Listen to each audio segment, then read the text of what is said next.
Have you ever seen things like this before? I had an imaginary friend when I was a kid. His name was Daniel. He was my best friend. He was my only friend.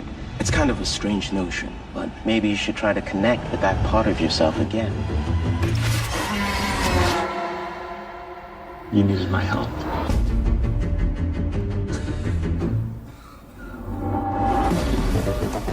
Last time I saw you, you were this kid bursting with imagination. You need to break out and live. I bet you can get a phone number from any girl at this party. You're a painter? You're an artist too, Luke. I do photography sometimes. I'm here because you're here. I'm part of you. Hello and welcome to the Matt's Movie Reviews podcast. I'm your host Matthew Pejkovic and this is episode number 263. Releasing in the US in theatres, digital and on demand is Daniel Isn't Real, a vibrant and frightening sure-to-be cult horror classic that tells the story of a socially awkward teenager who reconnects with his childhood imaginary friend, only to find a dark side to this once intoxicating partnership.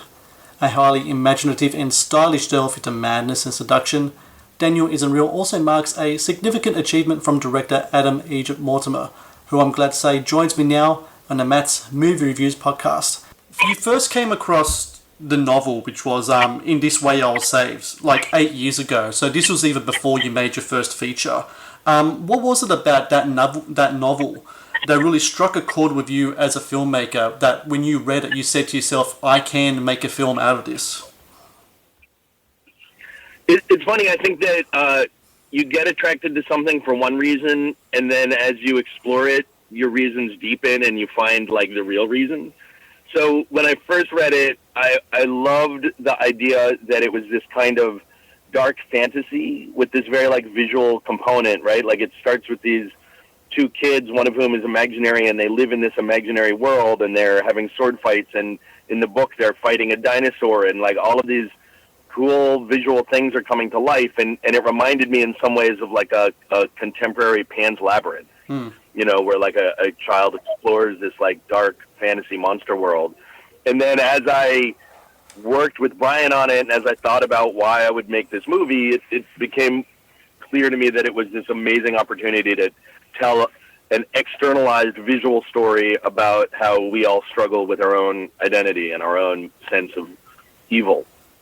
So it was that, you know, and then it's that combination of things that make it for me a thing that could really be a movie, that it has this, all of the ideas are psychological, but also so well visualized. So there's something for you to film that will be exciting, and it's also telling a story that we can relate to in our souls. What I really loved about the film as well is that there's that line between what is real and what could be fantasy.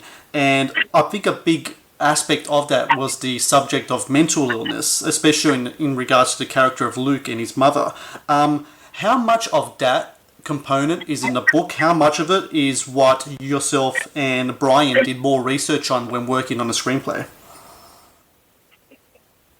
That stuff is definitely in the book, and the mother's character and even her family lineage is explored very deeply in the book.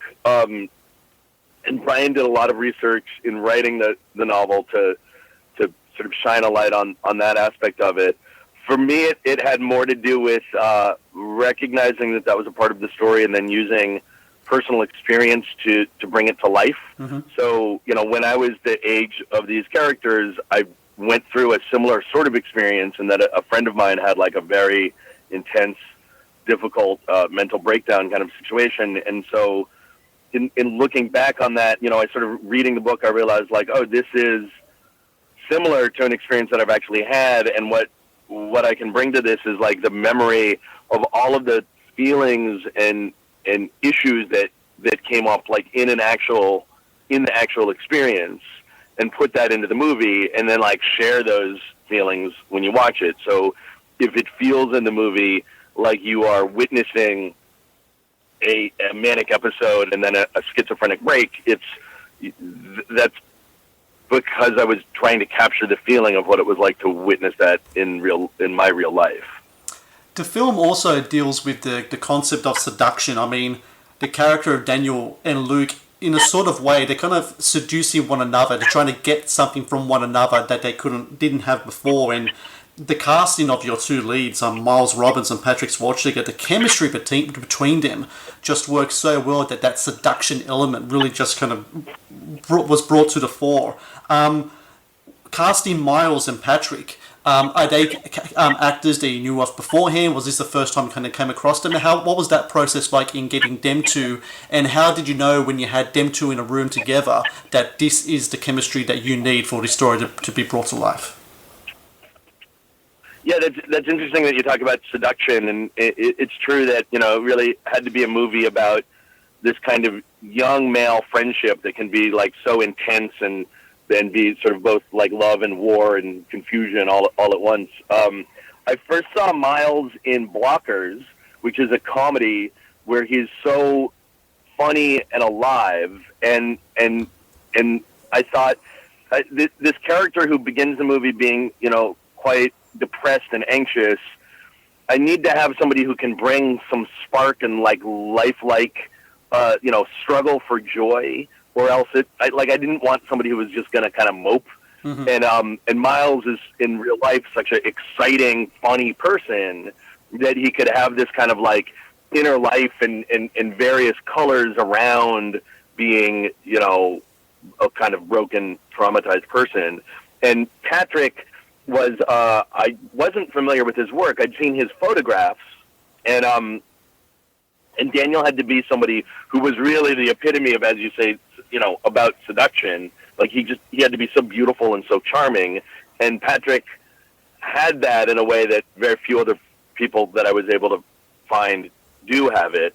And on top of that, he had like a really strong interest in exploring how to portray this character who's not him, who's evil and manipulative, and yeah, getting the two of them together, we had a lot of rehearsal time, or at least for me, for a small movie like this, we had a fair amount. Mm-hmm. And so having them in the room together and sort of explore what their memories of being children together would have been like, or, you know, sort of improvising together and playing with, you know, you kind of come at it like, all right, we've got like 5 days. We have to be best friends forever. Let's go. Let's make that happen. And they were very good at kind of locking into each other and creating that feeling.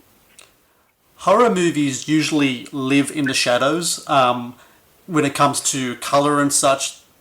I can't count how many times you watch a film and the light is never turned on. It's just like, it's almost like to the point of like hilarity these days. But I feel of late that a lot of filmmakers are embracing color. That color is much more brought to the fore now, and your film especially has that.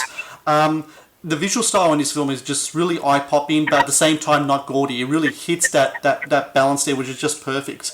When it comes to the visual component of the film, especially the choosing of colors and such, do you take inspiration from other movies, from other walks of life? Do you storyboard? Do you keep a scrapbook? Do you do anything like that in regards to how you want to present your ideas to your DP and other people as well, in how you want the film to look? Oh yeah, I had a 40-page style guide before we even put the team together that I put together, that had the entire kind of evolution of what the colors would be and the lighting and how the movie would evolve its style from scene to scene.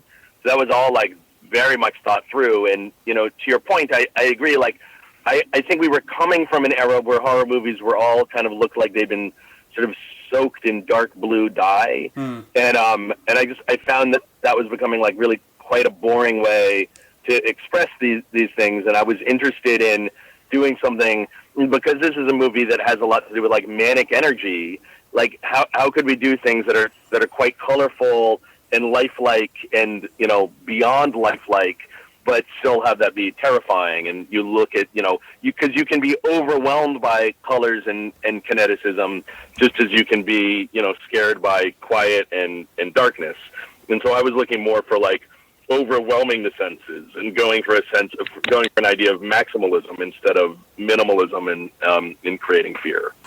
So my final question is, like, this film made me weep at its conclusion, and I think it really underscores that there's the tragedy of Luke's character. And to me, some of the best horror movies really have that element to it. It's the drama in the character and the sympathy that he feels for some of these characters as well. Did you feel that as well when you read the book? Is that something that really kind of resonated to you as well, that this is very much a tragic story as it is a horrific one, one of seduction as well? Yeah, I mean, it's if it's a tragedy about how trauma can bend the world around you into a very tragic way that's kind of outside of your control, and your struggle to take control of it can feel like a horror movie. And so, I'm really happy to hear that you had that kind of emotional reaction to it, because the most important thing that I realized the movie was about empathy. So we can create this world of sort of nihilistic horror and cosmic horror, but the struggle in the film is about how do you maintain the feeling of empathy despite the fact that the world may be the way that it is. And so if there's a tragedy in that or a pathos that's coming across, and I feel like we achieved what we needed to. You most definitely did. Daniel Isn't Real. This is such a great film. Congratulations to you again, and I see more stuff for you in the future. Thank you very much. Thank you. This was great. I appreciate it.